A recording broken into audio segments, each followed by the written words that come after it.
Hi, this is Dr. Otis Williams of the Temptations, and today I would like to talk to you about my wonderful late great friend, the great Paul Williams. I truly miss Paul. Paul was one of a kind. I could always depend on him. He was solid as a rock, and he stood by me when we were going through some turbulent times, personnel-wise. I never will forget, truth be told, Eddie Kendricks and I would get into it a lot of times. And there was one particular time that Eddie and I were going at it, and Paul said, "Comb." Now, we called Eddie Kendricks Comb because he loved cornbread. And he said, "Comb, Otis is right. We can't strike against Motown." He said, all Barry would do is look around the corner and say, "Oh, the Temptations are not recording? Good." He'll look around and say, "Next." I love Paul because he stood there and he was always like an equalizer for me during such crucial times. Now, I said this also, Paul Williams was the one that started us being known for our choreography. When we first got together, we could sing. I mean, we'd sing gospel. We was tuned up on singing Swan Silver Tones, Dixie Hummingbirds, kind of songs. And then we'd go over into the commercial side of things, and one of the first songs that we would do was 100 Pounds of Clay by the late great Gene McDaniels. And we started doing some moves.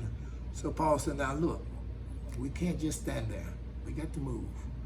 We got to sell sex." And I never will forget Eddie. I love Eddie, but Eddie was kind of stiff. Not knocking him, but truth be told, shame the devil. And Paul said, "Look, man, don't worry about it. Everybody be moving like Fred Astaire once I get through showing you guys how to move."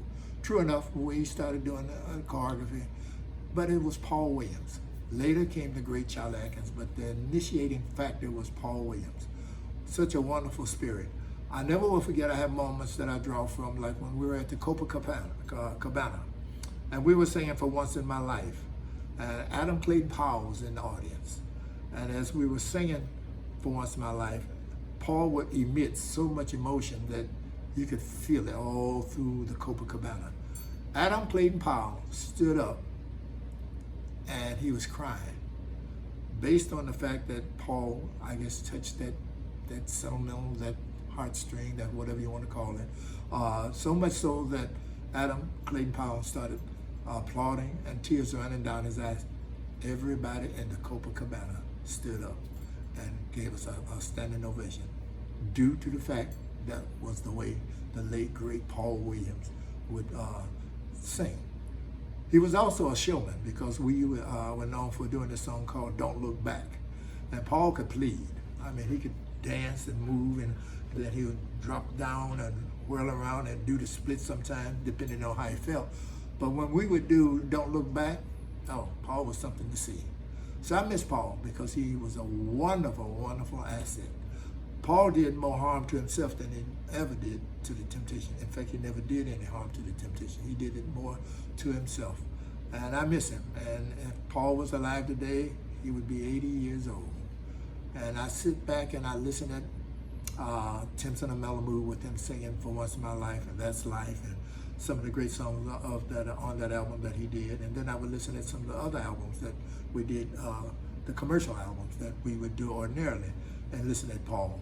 And a lot of people would have an interesting thing about Paul and Chuck Jackson because they said, does Paul sound like Chuck Jackson? Or Chuck Jackson sound like Paul?